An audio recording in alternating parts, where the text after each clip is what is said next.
Anne-Elisabeth Lemoine aura eu droit à une bonne frayeur. Comme chaque vendredi, Bertrand Chameroy établit son récapitulatif des actualités de la semaine. Ce 10 mars 2023, entre un Patrick Cohen dans l'époque avec son breakdance, en référence à sa prononciation du mot breakdance, et une Anne-Elisabeth Lemoine gaffeuse, Nikos Aliagas et les autres invités de cet avou ont été servis en matière de gag. En effet, après avoir diffusé un extrait d'un reportage de France 3 à propos des livraisons à domicile où un livreur demandait à une femme si elle avait commandé un kangourou, Bertrand Chameroy a répondu « Alors moi, non, mais madame oui », a-t-il lancé en désignant Anne-Elisabeth Lemoine hilar alors qu'un animal en peluche géant bondissait derrière elle.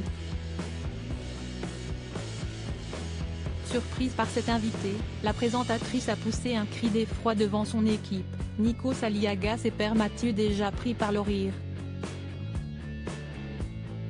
Anne-Elisabeth Lemoine n'en est pas à son premier fou rire en plateau, c'est même une habituée de la pratique.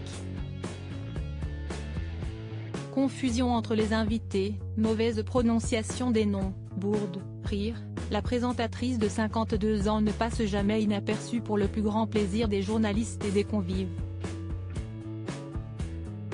En octobre dernier, alors qu'elle faisait le portrait de Mohamed Bouafsi, nouvelle recrue de cet avou et de RTL, Anne-Elisabeth Lemoine lance « Il y a une autre recrue sur RTL, Mohamed Bouafsi, Mohamed qui n'avait jamais fait de radio ».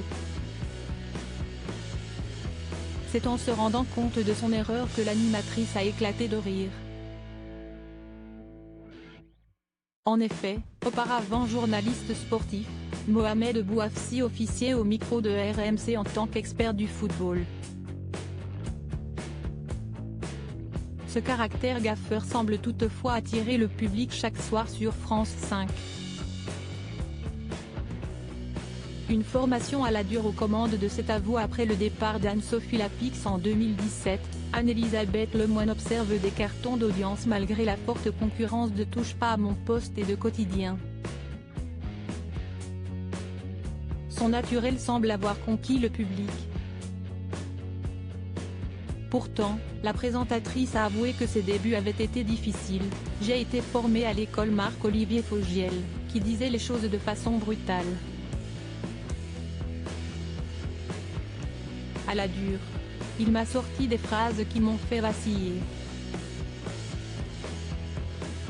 Je pleurais beaucoup. Pourtant, j'avais près de 30 ans et une expérience à RMC. J'aurais pu refuser, partir. Je me suis dit, si tu tiens bon, tu vas apprendre et en plus tu vas être plus forte.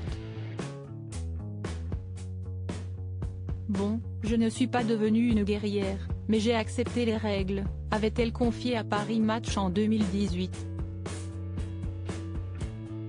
En effet, les deux stars du PAF ont longtemps collaboré ensemble, notamment sur France 3 avec l'émission On ne peut pas plaire à tout le monde ou encore sur M6 dans T'empêche tout le monde de dormir. Depuis, l'ancien animateur du Divan est devenu le grand de BFM TV, tandis qu'Anne-Elisabeth Lemoine est tous les soirs à la tête de cet avou sur France 5. Article écrit en collaboration avec 6 Médias. Crédit photo, capture d'écran France 5.